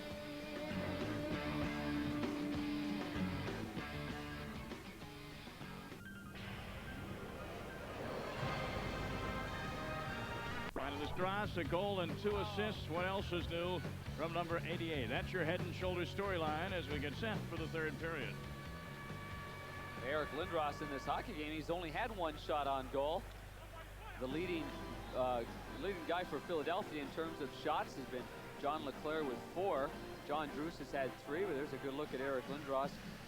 John Leclerc, that formidable line. It's not very often you get guys not that big. I mean, everybody talks about, oh, big guys, a big guy, he's a big strong guy, big guy. Well, yeah, but you got to be able to skate. You got to be able to have hands. That's why these are the 2 premier power forwards in the National Hockey League. John Leclerc has been terrific. He was a real leader in the early parts of this hockey game. Just from his play on the ice made him a leader. I know off the ice he's a very quiet guy, a very reserved human being.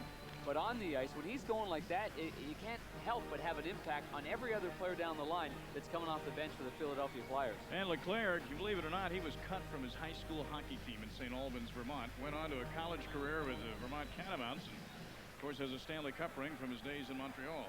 See kids out there, you just can't give up, that's for sure. Some guys are late developing hockey players or athletes. Can't quit on it. You have to have faith, and you have to have determination. Saw the penalty box.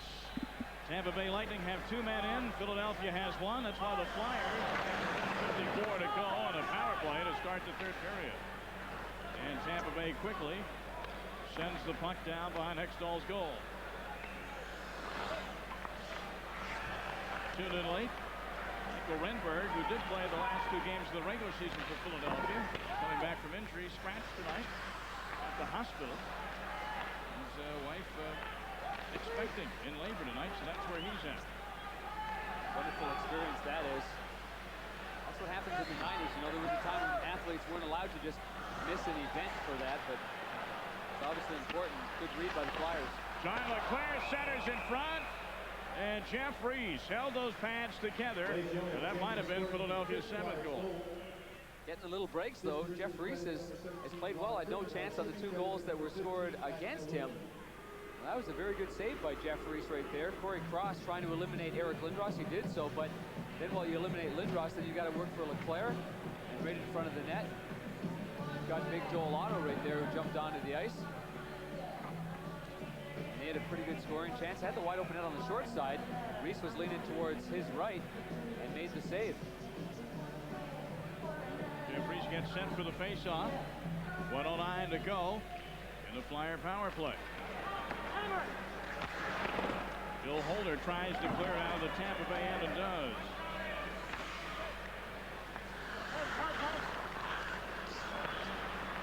Svoboda quickly up to Brindamore. Now it's Dykhouse. Dan Quinn, but offside was Philadelphia. The face-off will come outside the Tampa Bay end. Good look at Danny Quinn making his second appearance with the Philadelphia Flyers. Started earlier this year with the Ottawa Senators, and in fact, he's the second leading scorer in the season series against the Tampa Bay Lightning. He has no points with the Philadelphia Flyers, but he had a remarkable game with the Ottawa Senators. 3 goals and 3 helpers in 1 game against the Tampa Bay Lightning. Quinn joining this team in January for future consideration. Flyers did not give all that much up to get him. Quinn and Shaw along the boards. Shaw wins the battle there. Now it's 3 taken, and John Tucker has to clear the zone again for Tampa Bay. Doing a good job here. The Lightning aren't going off this penalty. Last half of the second period looked like the Tampa Bay Lightning that we saw during the regular season. Going to be a penalty right now. And the Tampa Bay Lightning are shooting themselves right in the foot now. It's going to be a hooking call. And you can ill afford, obviously, to rely on your penalty killing against a team like Philadelphia. Tucker gets nailed for the little hook through the neutral zone. And there would be right on Pat Falloon, who's had a real solid game, has a goal in this hockey game, also has a helper. And Philadelphia already leading 6-2, has a 2-man advantage for the next 28 seconds. Faceoff will come just inside the Tampa Bay blue line, and this crowd here at the Spectrum once more. Otto, Lindros, Leclerc, Desjardins, and Howardchuk. Otto wins it back to Desjardins. Lindros gets by Zamaner. Lindros falls down. Makes on his skates again. Centers it. Flying centering pass. Almost on the stick of it. I believe it was Joel Otto in front. Now Desjardins. Howardchuk. Desjardins. 5 seconds on a 2-man advantage. Leclerc at the doorstep. Dribbles it in, and Reese falling back to cover up with 2 seconds left on the 2-man advantage. The key to this power play certainly is Dale Howardchuk, and his fine hand sees the ice so very well. Howardchuk has always been a very underrated player around the National Hockey League. He is destined to the National Hockey League Hall of Fame, I'm sure, once his NHL career is over. But he sets the table. He's the guy with the vision out there. He calms the play down. And then, as he says, he told us before, I just funnel the pass to the big guys in front. You got a Lindros in front. You got a Leclerc in front. Just find the opening. They'll find a way to put it in the net. Otto and Zamaner on the face-off. Joel Otto wins it. Now a 5-on-4. Lindros tried to one-time it, but he fanned a bit on it, and Corey Cross recovers. Minute 25 to go with a 5-on-4 Philadelphia advantage. Cross carries out the center. He'll just dump lazily to the corner. Flyers look a little bored now. Man advantage, an opportunity to go up by 5. They already lead 6-2. Lindros takes a seat, goes in to the boards hard, but not hurt. Now it's Leclerc. Little pass for Lindros, down low to Leclerc. Those two work that play so well together. Lindros just to the right of Reese, poking at it. Shot from the right wing boards. Reese makes the save, and Gavey Clear down the ice. Now Davey was in a good defensive position right there. Otherwise, that puck's right on the tape to Lindros, and he's got his second goal of the game. They try and break out again. Jamitter, though, breaks that up at center. As I said, Tom, in the second period, Tampa Bay had to establish something, establish their own game plan. I think they're doing that right now. Short-handed. Cale Anderson dumps it into the Flyer corner, and a whistle stops play. 21 seconds left in the Flyer power play. Faceoff comes out of the Flyer zone. Offside the call on Tampa Bay. An interesting figure right here. Corey Cross, 6'6", 219 pounds. He came out of nowhere. The University of Alberta is where the scouting staff of the Tampa Bay Lightning found Corey Cross. And as he ever developed, in the last half of the year, he really came into his own, played solid hockey. He's the #1 pick in the supplemental draft, of all things. Won a 200 Cup in Atlanta. I've been really impressed with the way he's handled himself. Takes those big guys a little longer to find their game. I mean, the speed of the game, their defensemen. It's tough enough being a defenseman in the National Hockey League. As everyone knows, that's the toughest position to break into. There's so much responsibility in there. Obviously, there's so many great gifted forwards that you have to go against. Corey Cross has come out good. This is going to be a good, obviously a good solid player for Tampa Bay for a long period of time. 25-year older from Lloydminster, Alberta, Corey Cross. Cullen and Brindamore now to face off at center. Flyers up by 4 goals, looking to go up 1 game to none in his best-of-7 series. Game 2 Thursday on the Duke, 7:30. Same place, Spectrum in Philadelphia. Svoboda over to Pat Balloon. Balloon right in front, saved by Reese on the shot by Drews. Balloon with a perfect setup to John Drews and Jeff Reese with maybe the best save of the night for Tampa Bay. 6-2 Philly.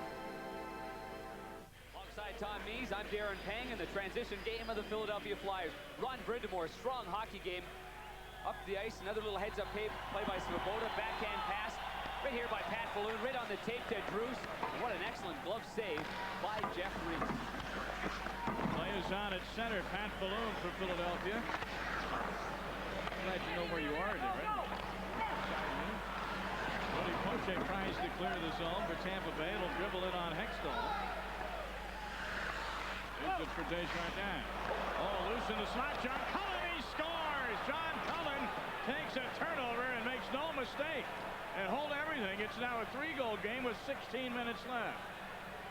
One of the rare mistakes in this hockey game by the Philadelphia Flyers. They have not coughed up the puck inside their own zone in this game.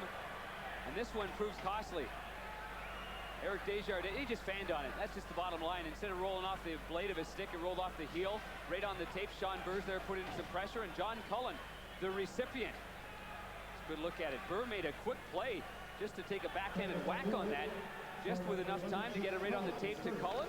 Right through the wickets, through the 5-hole of Ron Hextall. 10th career playoff goal for John Cullen, and nifty little playmaker that finishes that one off. Cullen, a bit of a rebirth this year in Tampa Bay with 16 goals. And while we have a whistle here, let's check in with Rich Eisen, a Stanley Cup update.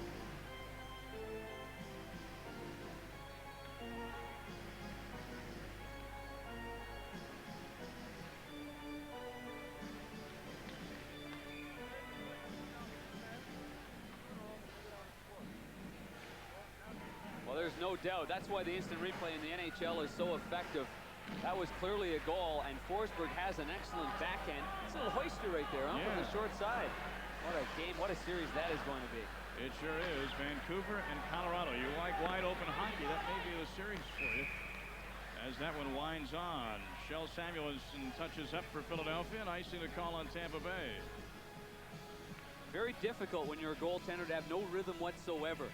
And for Ron Hextall in this game, he's given up 3 goals. And that looks bad because he hasn't had a whole lot of action in front of him. In fact, after 2 periods of play, the shots on goal were just 12 for the Tampa Bay Lightning. But you don't get a rhythm. You know, you don't feel like you're in it. You want to play the puck. One thing Ron's so good at is when he's not into the game with shots, he gets involved in other areas, whether it be playing the puck or maybe talking to somebody or physically getting involved. But he has had no chance to get in any type of rhythm in this game. He needs a couple of, shots from the perimeter, shots that from the outside where he's going to let them hit his pillows so he can get into a bit of a roll. He also needs some momentum going into game 2. This game not over yet. Play back on the Tampa Bay end. Well, the Lightning have done a good job this scored the last 3 goals. At once it appeared to be over. Certainly 6-0 second period. Now it's 6-3, and Philadelphia is trying to wake up again offensively. Giuliano has it poked off his stick by Brian Bradley. Oh, Bradley almost hit Isabart, who would have been in the hole. Back the other way is Giuliano. Otto Porkham. His shot is blocked off by Tampa Bay, and it's Isabart. On the stick is Hamner. Quick shot, well wide, low side. Lindros clears it, but right on the stick of Bill Holder. Chris Terrian behind his own net.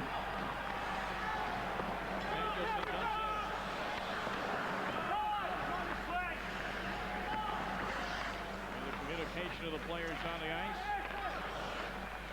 Big part of the National Hockey League game. Mikhail Anderson cross ice to Bellows. Chris Gratton is on it. Gives it back to Bellows. Back to Gratton in front. Oh, he was all alone, and he couldn't pull the trigger. Now comes John LeClair.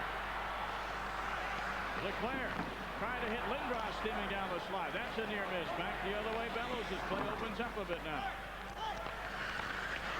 Next ball around the boards. Bellows keeps it in. Now Lindros gets it over to Dykhouse. Howardchuk thought he might have been offside, but he didn't go after that. They had a 4-on-1 break. Well, he couldn't go for that puck because he was too far ahead of him. And he was straddling the line to maintain the onside play. It was a 4 pass by Dykhouse. It could have been a 4-on-1. Tampa Bay, 14 minutes and just a bit less left to go. Trailing by 3, Selivanov. Sean Burr, and offside to call on Aaron Gavey with 13:48 left to go in the 3rd period. Stanley Cup playoffs continue tomorrow on ESPN. He, though, will always be in playoff hockey, and the reason why, obviously, you've got a big gun like Mario and you've got Yager. When they won 2 Stanley Cups in a row, though, they also played sound defensive hockey, and that's going to be a big test for the Pittsburgh Penguins. They did well down the stretch, except for that final game against Boston. Gavey whacks it one off the boards. Hosek rolls one in on Hextall, put it right on Gavey's stick. He couldn't control it. Gavey left alone there, and finally he's attended to, and it's going to cause a penalty on Kevin Haller. Interference on Haller, and good work by Aaron Gavey. Great work by Gavey on the forecheck, along with Sean Burr. Selivanov as well on that unit for Terry Crisp and the Tampa Bay Lightning. They will get their 6th opportunity with the man advantage. They have 1 power play goal. Very basic play by Tampa Bay, putting the puck on net from the near boards. Kick saved by Ron Hextall. That puck was fluttering somewhat, and there is no doubt that the ice here in Philadelphia was not very good for the morning skate. Not sure how it is now, but a lot of these pucks are bobbled all over the place. And there's the infraction. It's called on Kevin Haller for interference. Giving Tampa Bay the power play. Well, the Lightning power play have been ineffective so far tonight. Now a golden opportunity to really realistically crawl back into this hockey game. And the Flyers nudge it off the boards to center. Michel Petit with Otto right on him.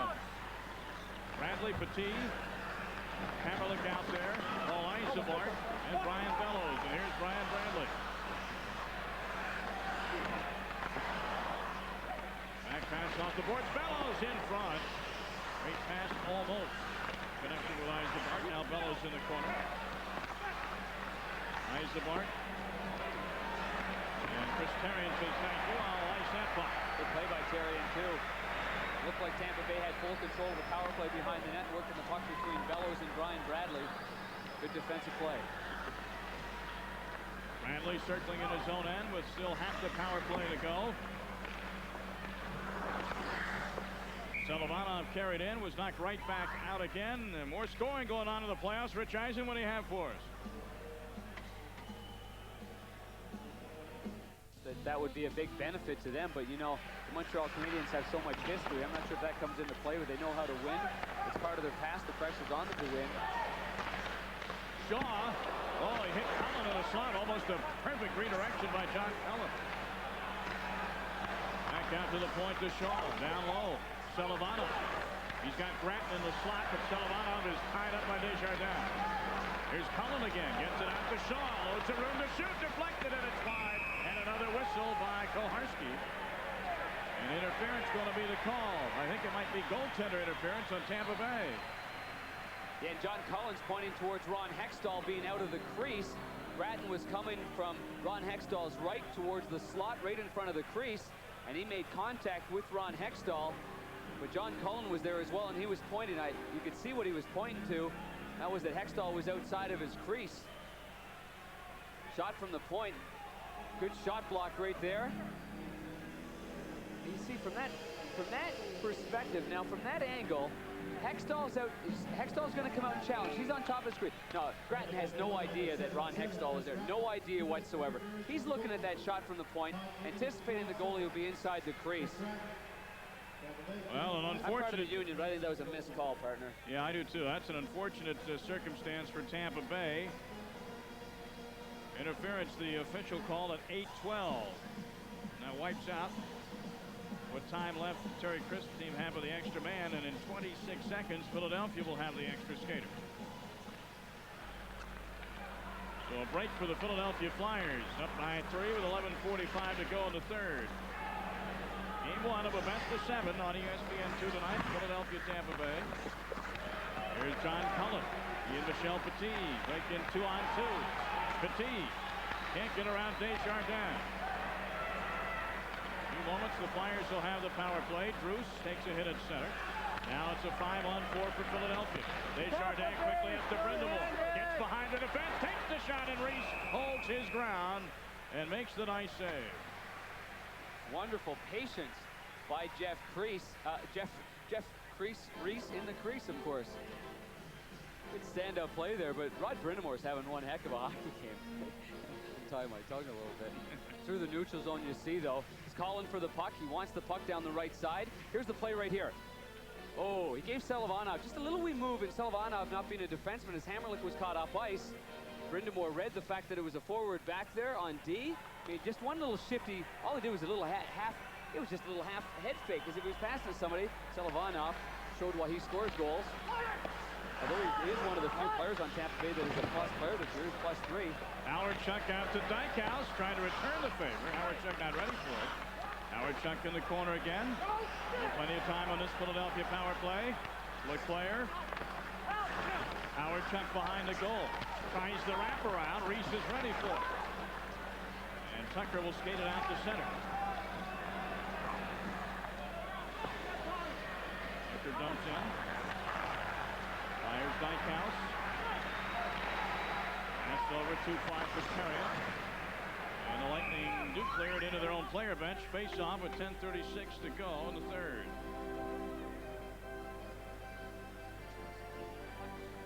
Tampa Bay Lightning this year, one of the few teams in the history of the league to have scored more goals, to allow more goals than they actually scored. They're -10 this year. They scored 238. They gave up 248. There have been other teams, though, that have done so in advance to the Stanley Cup. Pittsburgh, Chicago did it twice in their history. The St. Louis Blues have also done it. But it's not very often. You know, it's amazing. Tampa Bay 8th seed, Darren, 6 games over 500. You look over the Western Conference, 5 of the 8 teams below 500. They're ranked 4th in the Western Conference. Absolutely. 4th. They'd have home ice advantage. That's how deep the Eastern Conference is. There's no question from top to bottom. The East is much stronger. Desjardins off the shoulder of Sean Burke. Carolan's back out to center. 30 seconds left of the Flyer power play. Top to bottom meaning, you know, 1 through 8. You know, eliminating, of course, you've got great teams in the West. I mean, you've got Colorado. You've got, you know, the Detroit Red Wings. Been the best team in the NHL in the regular season the last couple of years. Chicago. Bad aggregation. Yep.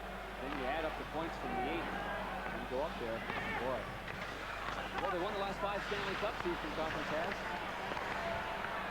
Ron Brind'Amour is the power play who's gone. The team's back to 5 aside. Gavey takes a turnover. Can't do anything with it. Now it's Trent Platt at center. Almost a beautiful pass to the breaking Falloon. Seen a lot of those pinpoint passes that if they all had connected tonight, we'd had a few breakaways. And here's a heavy hit on Terrien at center by Cross. Cross to Yzerbark. Yzerbark behind the defense. Centering pass, and Terrien read the play. And to the icing on Philadelphia is Corey Cross. He catches up with 9:16 to go in the third and a 3-goal Philadelphia lead. We'll be back with more action from the Spectrum in Philly in a moment. And welcome back to the Spectrum. Let's take a look at the brackets. Of course, on Thursday, we'll have Game 2, Philadelphia and Tampa Bay. Pittsburgh, Washington play their Game 1 tomorrow on the Deuce. And also, ESPN will have more action from the Ranger-Montreal series. That'll be coming up on Thursday. Desjardins behind his own goal, off the boards. Bounces out to center.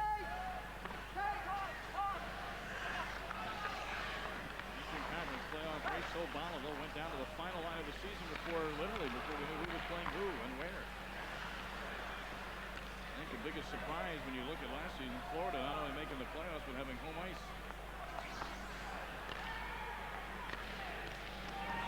Shell Petit bounces one in from center, deflected it on Hextall. Philadelphia right now. I want to take it right back to Tampa Bay. I mean, they dominated the first 30 minutes of this hockey game. They lead at 6-3, but I mean dominate, punish them, take the momentum back a little bit. Don't give Tampa Bay the life to rebound in Game 2. All Tampa Bay's looking for, sorry Tom, is to steal one here. Yes, absolutely. That's all you're doing. You're trying to steal one. But Terry Murray, I asked him this morning, what's the difference in this Flyer club from last year? He says, I really think they have more of a killer instinct, and they certainly exhibited that early. Game got boring for them, I think, but Tampa Bay, you've got to give them a whole lot of credit for bouncing back, showing perseverance and resilience. Brindamore, a little play with Falloon, takes the shot. Reese had to be ready as Falloon double clutch. Now it's Druce with it. Into the corner, Brindamore for Philadelphia. Ryan Brindamore throws to the crease, but nobody there. Now it's Druce. This line of Druce, Brindamore, and Falloon doing very well. John Druce takes his time. Rebound is in the crease. Nobody net. That's it.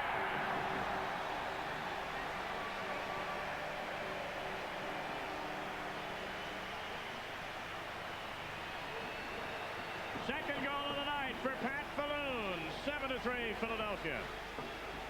This line has been terrific, though. They've been good. What a great setup to Druce, and he had plenty of time and showed plenty of patience. Reese makes a nice save.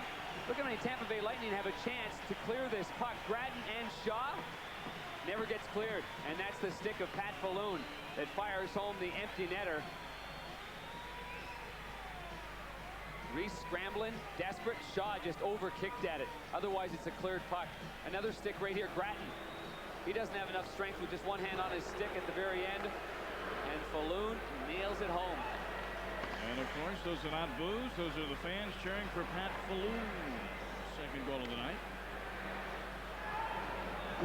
And dumps it in behind the Tampa Bay net. Hosek in the corner. And this should be icing on Tampa Bay if Desjardins gets there, and he does.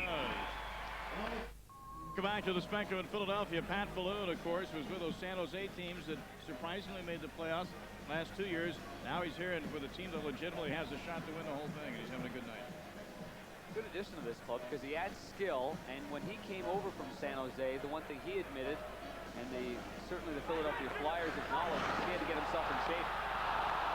And Druce was in shape. The puck went home right in front of Reese. How much more time does he need? He's had a lot of chances right in close. Again, we said it before, but this line has been terrific. When we talk about the depth that they have now, they're not a one-line team here in Philadelphia, that is for sure. And they're playing another shift because they had the television timeout to rest up. Right out there. Falloon to the corner, looks for Brindamore. Brindamore behind the goal. Shaw takes him off the puck. And Sean Burr skates with it to center. Silivanov is not so much of a factor in his first Stanley Cup playoff game. Nowhere to be found in this hockey game. Shell Petit in center. What is Sean Burr? Puts a long one on Hextall. Routinely sticks to the corner. Now it's Dale Howardchuk will open the scoring to Leclerc. He's in! And he hits the side of the goal. Now it's Howardchuk from a bad angle. Big Shell Samuelson with a shot. Rebound Howardchuk. And Aaron Gavey says, let me clear this.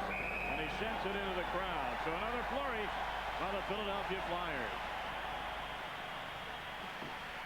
Transition, gain quick passes through the neutral zone, add a little bit of speed, and you're going to get some great chances. That's Philadelphia's 20th. quality scoring chance. Leclerc tries to get it to his forehand, and you saw that puck was rolling a little bit. And as I said before, whether it be the ice or maybe the puck's not fully frozen, but they're jumping all over the place. And that is why Leclerc couldn't get that good shot on goal. He never got a shot on goal. He just could never corral that puck and flatten it out and then cradle it. Take it from his backhand over to the forehand. And there are those scoring chances. 20-6. Better than a 3-1 margin. It's a lot. You know, Jeff Reese didn't come into it as what, 5-0? He's already seen a lot of rubber. There's another shot. And Lindros behind the goal. Leclerc. They run into each other. And Gaby just trying desperately to clear the zone. Rob Zander forced back into the corner. Philadelphia now, they must have been listening to him when you said, hey, get back into the game and take it to him.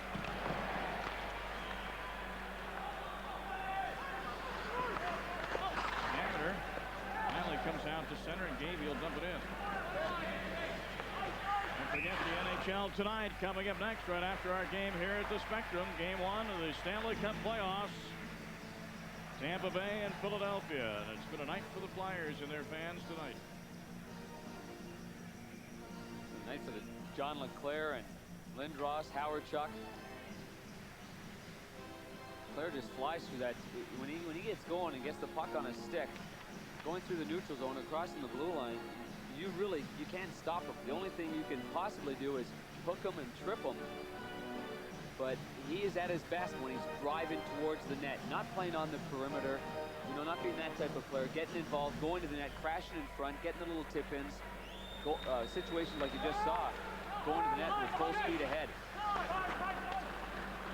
Coleman Hammerlich of the black and white clad Tampa Bay Lightning. Nice pass up to Brian Bell. Little nifty pass back to Granton, but it dribbles off his stick. Now it's Brendan Moore. And line is on again. Brendan Moore, Bruce, and Falloon. Hammerlich skates it back out to center. Pass to Jason Weaver. Has the goal tonight. And a whistle behind the play. Granton and Drews getting their sticks in. They went at it for a long way. Chris Gratton did the right thing. He looked over at the referee, Don Koharski, as they were crossing the blue line. And he was thinking that Drews should have been called for something. Breakout pass. Now Drews is on him. Now with one hand, a little push there. Right hand by Drews. That's where Gratton looked behind. Ooh, no call there, so I'm going to smoke him with my right paw. Ooh, stick in the midsection. Yikes, 7-3. Philadelphia Flyers on top. Well, that's going to be a very interesting series. The Blues, with all those veterans, they've been ridiculed for their slow ending to the regular season, but they have a lead late in Game 1. That's going to be a good battle there. Well, John Drews sitting in the penalty box now. Actually, coincidental minors call, so it's 4-on-4. Eisenbart for Tampa Bay. A lot of open ice out there with 4.5 minutes to go. Hextall out of his net. Good communication. We could hear it from here. There's Terry and Collins from the puck from Hextall, so instead of ringing it high up on the glass, you make the right play. And that's one thing about Ron Hextall. He doesn't just shoot the puck. He makes those smart little plays as well. He is definitely a third defenseman back there. Ryan Bradley has a dribble off his stick onto the stick of Lindros. Lindros bodied by Hammerlich, and Petit ends up with it. Philadelphia got out flying in the first period, went up 3-0, 6-0 in the second. Saw the lead chopped in half, and then they made it a 4-goal lead, and here comes Lindros. Oh, what a move to Hawerchuk, who tried to return it. Quick hands. That's the one thing about Lindros. As big as he is, as strong as he is, his hands are incredible. Good hands, sweet hands, nifty little movement. And the chemistry between Lindros and Dale Hawerchuk. Hawerchuk tried to give it back to him, faked the slap shot, and maybe fired it over the stick and right on the tape. But here's the move right here at the blue line. Happened quickly. It's a quick little turnover play. Michel Petit leaning towards his right. Lindros, quick little move. And right here is where Lindros, you see? Hawerchuk, yeah, just fake shot and trying to go underneath the stick of Hammerlich. And Hammerlich broke up the play. Through the neutral zone. Here's how quick it happened, though. Little turnover there, and bang. Michel Petit never got himself in a very good defensive position. Face off to the right of Jeff Reese in the Tampa Bay goal. Petit comes away with it. During the 3.5-minute mark to go. And what will be a Philadelphia victory in Game 1. Tampa Bay at least lighting the lamp 3 times, getting back to some sort of respectability. But Remember, they still got a lot of errors to correct, getting set for game 2 on Thursday as Svoboda skates in. Lightning bounce it back out to center for Dykhouse. Now it's Lindros trying to get around Holder. Takes the quick first shot. And Jeff Reese was ready for it.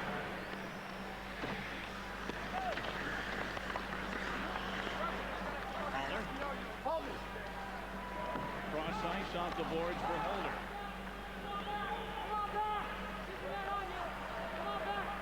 Coming up next, the NHL tonight. Right after we're through here. All the scores, all the highlights of all the Stanley Cup action. Some interesting tallies around the league. St. Louis now with a 2-goal lead in Toronto. Rangers of Montreal tied in the third. And Vancouver and Colorado tied. Now Colorado, we understand, is taking a 2-1 lead. And all the updates for you on the NHL tonight after our action from Philadelphia. Con Tucker. Taken away by Quinn of Philadelphia. And Kochuk has to go back for it.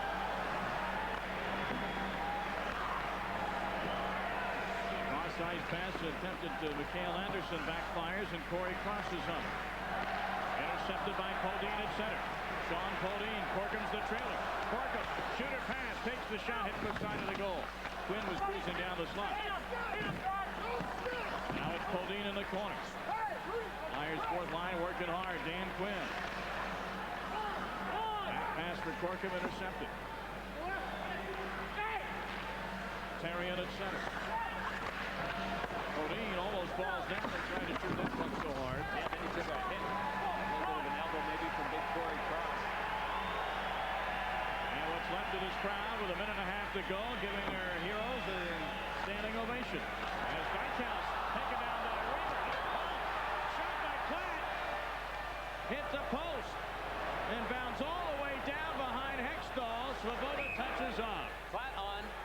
Platt off. Definitely. That hit the far post. They smoked it. I mean, dead off the post. Came straight back out to the right of Reese. There was a big-time hook, though, on Carl Dykhouse. Yes. I mean, he had a breakaway right here. There is no question that he had a breakaway. Good shot. Keep her on the right post. Ooh. Yeah, that definitely wasn't in the net. He nailed it. Should be a penalty shot right here. Well, it was right in front of Koharski, too. That's I think what it was right surprised me. there. Yeah. I mean, you're not going to, you know, I would think in that situation, a player's not going to make a dive. Well, maybe he was legitimately hooked down by Weimer. Weimer even looked up for a second. Look at that puck rolling. And just clanged dead off the post. The referee figures 4-goal game, minute 16 to go. Let's let her go here. Hey, call the call, though. I mean, I agree. that was a legitimate call. I think it was. Should have been. Leclerc's pass on the stick of Howard check. Now it's Holler down low to Leclerc.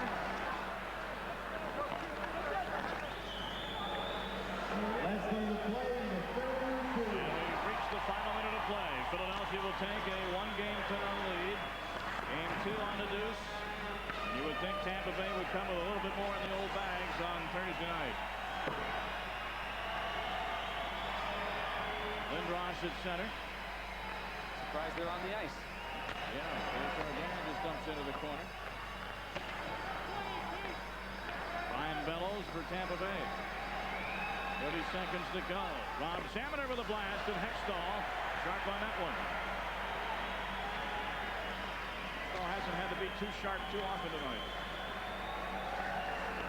That was the 17th Tampa shot on goal. Final 10 seconds. Game 1 will be history.